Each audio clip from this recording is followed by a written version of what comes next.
Hello students, आज हम देख रहे हैं क्लास 7 के चैप्टर 2 की एक्सरसाइज 2.6 जिसमें हमें डेसिमल के साथ मल्टीप्लिकेशन करना है।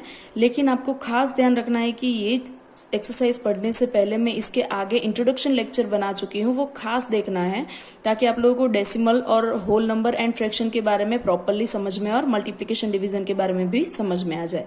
ठीक है, अब आगे देखते हैं। सबसे पहले है क्वेश्चन 1 जिसमें हमें मल्टीप्लिकेशन करना है डेसिमल का।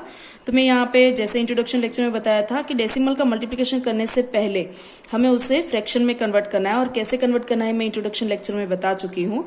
तो यहाँ पे मैं फ्रैक्शन में कन्वर्ट करूंगी तो ये हो जाएगा 2/10, क्योंकि इसके पॉइंट के बाद एक ही डिजिट है तो नीचे एक 0 आ जाएगा, एंड मल्टीप्लाई बाय 6/1 क्योंकि उसके डिनोमिनेटर में कुछ भी नहीं है तो 1। अब हम न्यूमरेटर का मल्टीप्लिकेशन करेंगे। 6 2 जा 12/10। यहाँ पे 2 से 10 कट हो सकता था लेकिन मैंने नहीं किया है, क्योंकि डेसिमल का मल्टीप्लिकेशन करते वक्त खास ध्यान रखना है कि नीचे 10 100 ऐसे नंबर हो तो हो सके तब तक हमें कट नहीं करना है।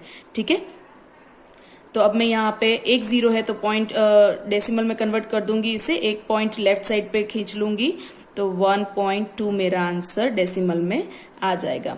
सेम वैसे ही सेकंड सम देखते हैं। 8 मल्टीप्लाई बाय 4.6, तो मैं दोनों को फ्रैक्शन में कन्वर्ट कर दूंगी। 8/1 मल्टीप्लाई बाय 46/10, जिसमें मैं किसी को भी कट नहीं करूंगी, डायरेक्ट न्यूमरेटर का मल्टीप्लिकेशन कर दूंगी।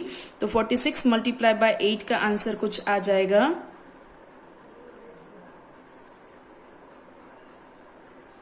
मैंने डायरेक्ट मल्टीप्लिकेशन कर दिया है, आप चाहो तो रफ में कर सकते हो। अब नीचे और डिनोमिनेटर का मल्टीप्लिकेशन करने पर आंसर 10 आ रहा है और नीचे एक ही 0 है तो इस वजह से एक पॉइंट में लेफ्ट साइड पे चली जाऊंगी। तो यहाँ पे पॉइंट और ये नंबर एज इट इज इस तरह से हो जाएगा। ओके, मैं इंट्रोडक्शन लेक्चर में भी मल्टीप्लिकेशन किस तरह से करना है ये बता चुकी हूँ। बाकी के मल्टीप्लिकेशन मैंने ऑलरेडी सॉल्व करके रखे हैं तो वो आपको खुद कोशिश करनी है। ओके, ये सारे ही मैंने मल्टीप्लिकेशंस हैं जो कि मैंने सारे ही सॉल्व करके रखे हैं। 3 4 5 6 and last 7 is here. Okay, तो ये मैंने सॉल्व करके रखे हैं, ये आपको खुद ट्राई करना है। ओके, अब क्वेश्चन 2 देखते हैं जो कि वर्ड प्रॉब्लम है, जिसमें मैं बोला गया है Find the area of rectangle whose length is 5.7 centimeter and breadth is 3 centimeter। हमें रेक्टेंगल का एरिया ढूंढना है जिसकी लेंथ 5.7 है एंड ब्रेथ 3 सेंटीमीटर है। अब हमें पता है कि रेक्टेंगल का एरिया क्या होता है, length multiply by breath, L multiply by B मैंने शॉर्ट में लिख दिया है।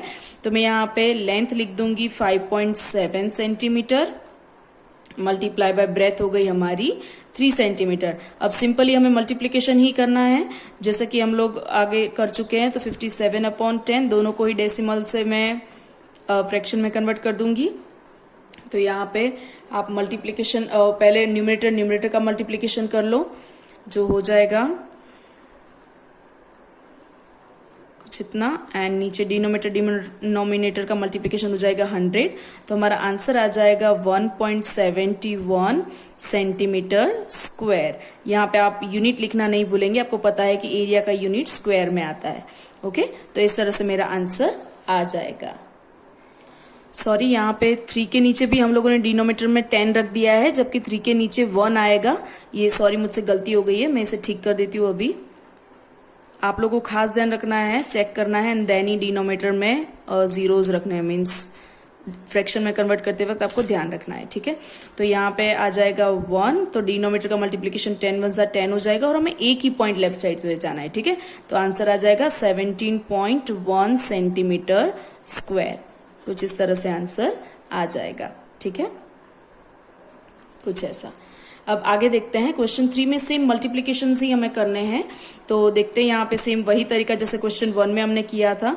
1.3 है तो मैं इसे पहले डेसिमल से फ्रैक्शन में कन्वर्ट कर दूंगी और यहाँ पे भी फ्रैक्शन में कन्वर्ट कर दूंगी। लेकिन यहाँ पे पूरी तरह से 10 and 10 कट हो रहा है तो हम पूरी तरह से कट कर सकते हैं। ठीक है, अगर कुछ भी बच रहा है तो ऐसा हम कट शॉर्ट नहीं करते, नॉर्मली ट्राई करते हैं कि नीचे या तो पूरा 10 100 ये सब बच जाए या तो खाली 1 बचे। तो यहाँ पे अकेला 1 बच रहा है तो मेरा आंसर आ रहा है 13/1, और हम डिनोमिनेटर में 1 ना भी लिखे तो चलता है, तो यहाँ पे आंसर हो जाएगा मेरा 13। इसके अलावा भी इसका एक तरीका है जो कि मैं सिखा रही हूं कि सपोज मल्टीप्लिकेशन में 10 या 100 या जो भी है तो उसके जितने जीरो है उतना हम डेसिमल पॉइंट को डायरेक्ट राइट साइड में लेकर जा सकते हैं। अगर जीरोस जो हैं मतलब कि 10, 100, 1000 के जो जीरोस हैं वो मल्टीप्लिकेशन में हो तो हम डायरेक्ट ही डेसिमल पॉइंट को राइट साइड पे लेकर जा सकते हैं, हमें फ्रैक्शन में कन्वर्ट करने की जरूरत नहीं है। जैसे कि मैं यहाँ पे दिखा दूं कि एक जीरो है तो हम पॉइंट को एक डिजिट राइट साइड पे ले जाएंगे। 368 पॉइंट और पॉइंट के बाद कुछ भी नहीं है तो मैं जीरो लगा दूंगी। ठीक है, तो इस तरह से डायरेक्ट भी आप आंसर ला सकते हो। यहाँ पे फ्रैक्शन में कन्वर्ट करके रखने वाले सम्स मैंने करके रखे हैं जो कि आप लोग देख सकते हो। ये सम्स आप लोग ऑलरेडी इंट्रोडक्शन लेक्चर में भी देख चुके हो तो मैंने डायरेक्ट यहाँ पे करके दिखा दिए हैं। लेकिन दूसरा तरीका इन नंबर्स को भी आप वैसे ही फ्रैक्शन में कन्वर्ट करके भी सॉल्व कर सकते हो, लेकिन मैं दूसरी मेथड भी सिखा रही हूँ। जैसे कि मैंने अभी सिखाया कि जितने जीरोस मल्टीप्लीकेशन में है उतना आपको राइट साइड पे डेसिमल पॉइंट को डायरेक्ट ले जाना है। तो मैं यहाँ पे डायरेक्ट वो एक्सप्लेन कर रही हूँ। आप चाहो तो फ्रैक्शन वाली मेथड भी सारे सम में कर सकते हो, आप चाहो तो डायरेक्ट मल्टीप्लिकेशन वाली मेथड भी कर सकते हो। ठीक है, तो मैं यहाँ पे डायरेक्ट मल्टीप्लिकेशन कर रही हूँ। एक ही जीरो है तो मैं एक ही digit left side right side में जाऊंगी तो 168 और एक जीरो आगे आ जाएगा और यहाँ पे पॉइंट एक डिजिट पीछे और ये 7, ये मेरा आंसर हो जाएगा।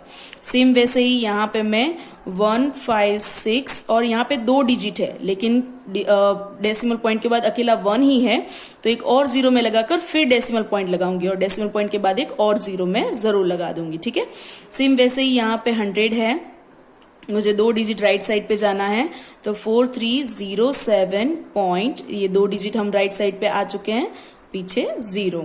ओके, सेम वैसे ही ये भी कुछ वैसा ही है, एक ही जीरो है तो एक ही डिजिट मुझे राइट साइड पे जाना है। आपको खास ध्यान रखना है कि आपको राइट साइड पे जाना है मल्टीप्लिकेशन हो तब और डिवीजन हो तब आपको लेफ्ट साइड जाना होता है। तो मैं यहाँ पे डायरेक्टली कर चुकी हूँ।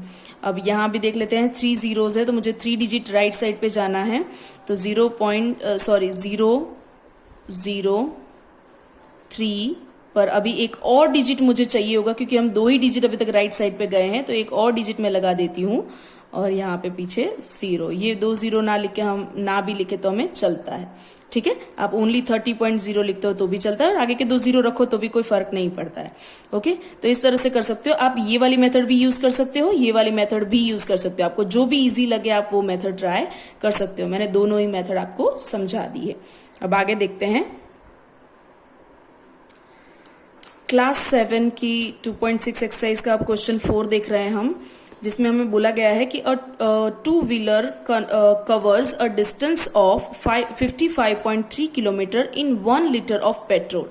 मतलब कि 1 लीटर पेट्रोल में एक टू व्हीलर जो है वो डिस्टेंस कवर कर रहा है कुछ 55.3 किलोमीटर जितना, 1 लीटर में इतना डिस्टेंस वो कवर कर लेता है। Then how much distance will it cover in 10 litre of petrol? तो 10 लीटर पेट्रोल अगर उसके पास हो तो वो कितना डिस्टेंस कवर करेगा? तो सीधी बात है, जब भी हमें 1 के बारे में मतलब कोई भी 1 की प्राइस बताई हुई हो या 1 से रिलेटेड कोई वैल्यू दी हुई हो और हमें ज्यादा की वैल्यू ढूंढनी हो तब हमें मल्टीप्लीकेशन करना होता है। तो मैंने यहाँ पे लिखा है that distance covered in 1 litre of petrol is equal to 55.3 kilometre. Okay, तो distance covered in 10 litre of petrol it means 55.3 multiply with 10। Okay, 10 से मल्टीप्लीकेशन कर देंगे। अब सिंपली हम मल्टीप्लीकेशन जानते हैं, 553 अपॉन 10, क्योंकि मैं इसे फ्रैक्शन में कन्वर्ट कर रही हूं और इसे भी फ्रैक्शन में कन्वर्ट करने पर 10 अपॉन 1, लेकिन 10 यहाँ पे पूरी तरह से कट हो रहा है तो मेरा आंसर आ जाएगा 553। डिनोमिनेटर में हम 1 ना भी रखे तो चलता है, तो मेरा यहाँ पे आंसर आ जाएगा 553 किलोमीटर। ओके, इस तरह से मेरा आंसर आ जाएगा। अब देखते हैं आगे क्वेश्चन 5 है जिसमें हमें मल्टीप्लीकेशन करना है, जिसमें दोनों ही डिजिट जो है वो डेसिमल में दिए हुए हैं। तो हम क्या करेंगे, हम इंट्रोडक्शन लेक्चर में पहले ही देख चुके हैं, हम दोनों ही नंबर को पहले फ्रैक्शन में कन्वर्ट कर देंगे। तो यहाँ पे 25 अपॉन 10 हो जाएगा और ये हो जाएगा 3 अपॉन 10 और यहाँ पे मैं मल्टीप्लीकेशन कर दूंगी न्यूमरेटर का एंड डिनोमिनेटर का। तो 25 3 जा 75 अपॉन 100, तो यहाँ पे मैं डेसिमल में कन्वर्ट कर दूंगी वापस, तो 0.75 कुछ आंसर आ जाएगा। सेम वैसे ही दूसरा भी कुछ वैसे ही हो जाएगा, 1 अपॉन 10 मल्टीप्लाई बाय 517 अपॉन 10। अब न्यूमरेटर एंड डिनोमिनेटर का मल्टीप्लीकेशन कर लेते हैं। तो 517 अपॉन 100, तो मैं 2 पॉइंट कट कर लूंगी, 5.17 मेरा आंसर आ जाएगा। ठीक है, सॉरी यहाँ मैंने बहुत ही कम स्पेस में सारे ही सम सॉल्व कर दिए हैं। होप आपको समझ में आएंगे, और ये सारे सम आपको खुद कोशिश करने हैं। ठीक है, सेम ही है, इंट्रोडक्शन लेक्चर में भी मैं समझा चुकी हूँ, तो मेथड सेम ही है, आपको बस डेसिमल का फ्रैक्शन में कन्वर्ट करना है, एंड देन न्यूमरेटर का मल्टीप्लीकेशन, डिनोमिनेटर का मल्टीप्लीकेशन, और आपको इस तरह से सॉल्व करना है। होप कि आप लोग समझ पाएंगे। अब यहाँ पे हमारी एक्सरसाइज खत्म हो रही है। Thank you.